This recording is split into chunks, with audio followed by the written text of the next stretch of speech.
Hello and welcome to the Tarka Zone. Thank you for joining me. Today we're going to be talking about the game Ars Notoria, and what we're going to be talking about today is the new journal update that they added recently to their Steam page.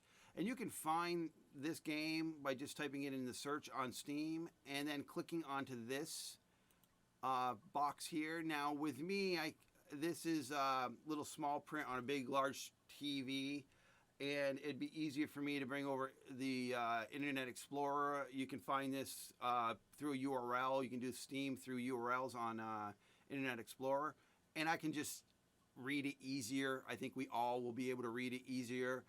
So this is how I'm going to do this video today. So they wrote here that they did, they're giving us information about harvesting professions. Now I haven't read this. I just saw that it was here, and I figured we'd look at it together.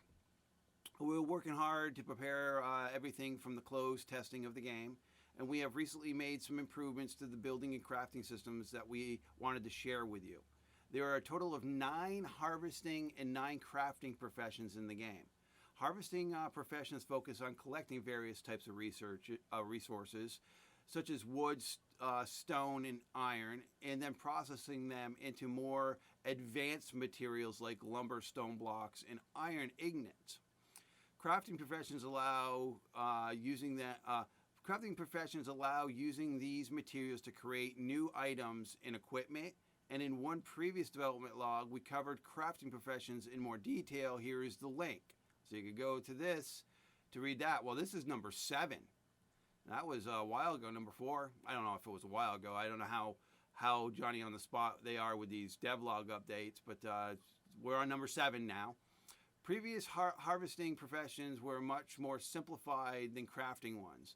They had less equipment available, no harvesting skills or abilities, and the professions were quite limited. Okay. However, since collecting resources is an important mechanic during all of the game stages, especially in the beginning, we decided that making them fully functional professions instead of simplified ones would be a significant improvement. And yes, that improving on that sounds like a good way of doing it. I mean, you don't want one system to be heavy on detail and the other one be like me barbarian and you Jane, and we figure this out and we pick this and then have to go to a table and do something really complex. It's like, no, make it all complex or make it balanced complex. It sounds like the way you should go with a game like this. So I'm glad that they did it. So we have added new types of equipment for each harvesting profession and organized them according to their functionality and bonuses. Here's an example of the lumberjacks tool and the order in which they are unlocked. Well, that's pretty neat. So you obviously unlock the axe, which then allows you to make the circular saw, make a log storage, and a tar kiln. And then those allow you to make the lumber. Well, I don't know why they got lumber storage here, or I guess you can make a better lumber storage under the circular saw. And then under this storage, you can do the debarker and the sawmill. And then the tar kiln to the tar storage. Okay, it just looks like they're nested within each other. That's how you usually see it. The workbench allows you to unlock the stand, the counter, the platform, and the sign. And again, this is just an example they're saying, so I imagine it maybe goes more in depth, but it's really par for what you see for these type of games. I mean, the graphics look neat. I like to see these things in front of me in the game because they look really neat. They look really detailed, like the sawmill looks really, really detailed. The lumberjacks equipment can be divided into 2 main groups. The first group is tools for harvesting and processing wood, and the second group is equipment for trading. This way you can set up dedicated lumberjack workstations that can help you collect wood and obtain more advanced materials from it, as well as selling excess resources if needed. So axe, basic tool, I get that. Log storage, increase the available global storage of wood. For wood, resources don't use the same inventory as normal items like armor, swords, and consumables. And there is separate global storage for them accessibly anywhere. But building expansions like log storage can increase the size of the storage available for specific resources. All right, that's neat. You see that in a lot of top-down city builder games, those kind of mechanics. I'm glad, and this interface looks sweet as heck. The radial, I mean, this is the first time I'm seeing this. I mean, I've done a few videos on this game, and this is really my first time seeing the inventory system, how that works, and how the building system works. That's really neat. The circular saw allows you to process wood into lumber. You can load wood into it, and after some time, it will convert to lumber automatically. All right, I'm familiar with that in other games, lumber storage. So obviously you have to have a lumber storage for that storage, so they don't all fit in the same storage. So the logs fit in one storage, lumber storage fits in another storage. So that's neat. Tar kiln. Okay, you can make tar. Tar storage increase. Those graphics, that's a neat looking barrel that they got there. That's really neat. Oh, and this is the debarker. The tool has increased the wood processing speed by nearby circular saws, and the tar kiln can. Oh man, I'm gonna love this game. I'm just gonna love this game. This game is just checking off all the boxes for me. After resource processing, finishing, it also transfers obtained materials to a global storage. That is neat. So you don't have to. It looks like you don't have to slap it yourself. It also transfers the materials to a global storage. So it looks like a lot of these things are going to be automated, where if I'm running them, I fill them up, or I get an NPC to fill them up, then they automatically find their way into the storage bin that I've got for them. I guess within a certain proximity is what I'm going to understand by reading some of this. Okay. The large machine, the sawmill, a large machine that helps the harvest logs.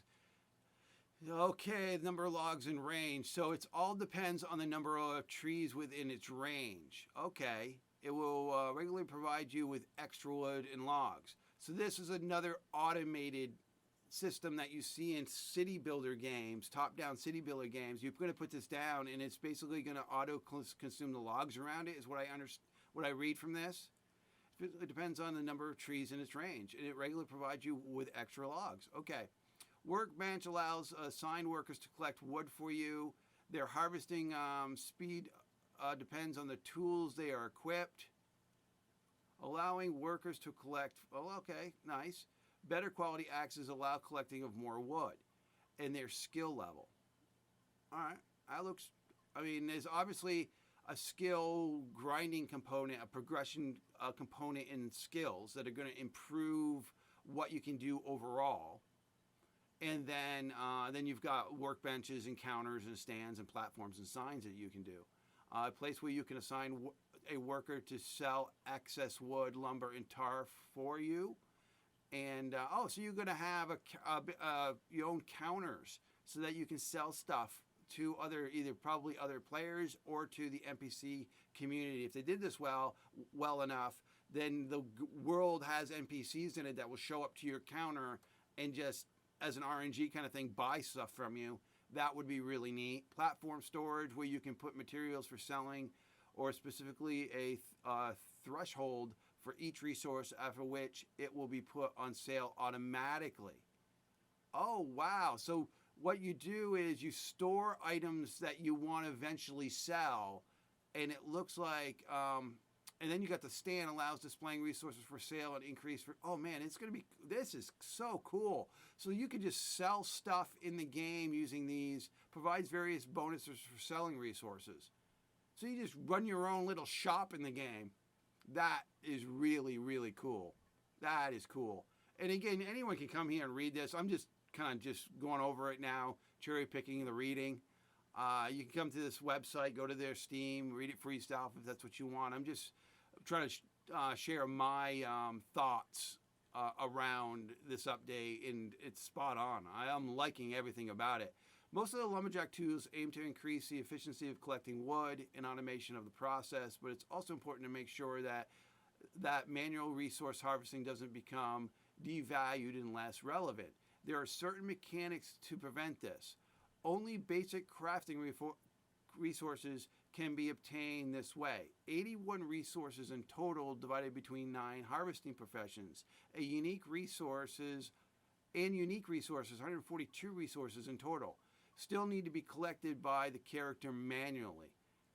Basic crafting resources are usually used in large quantities for buildings and crafting. For example, when constructing fortified base outposts and settlements and having various workshops to help with their harvesting can make it less tenuous. At the same time, unique resources are pretty rare and usually hidden in more dangerous places. So, gathering them manually while exploring the game region with your combat squad is more common. Overall, we want to make harvesting equipment a nice addition to processing of collecting resources, but not a complete replacement for manual harvesting. And this is the harvesting skills they're going to go over. Wood cutting. That's neat. Wood cutting. Okay, the skill tree has a different branches that focus on various items of resource gathering. Some provide bonuses to harvesting speed over quality to determine resources, while others grant more unique abilities, like allowing you to plant trees from wood cutting and increase their growth speed. Oh, so you'll be able to plant your own forests in this game. That's pretty cool. The skills are designed to work together with harvesting equipment, and for example, you can plant trees within a range of a sawmill to prove its efficiency, or obtain a ability that increases the amount of harvested unique resources, which is not possible to achieve with only the harvesting tool. So you get bonuses and whatnot depending on how you. I guess this is. I should have said.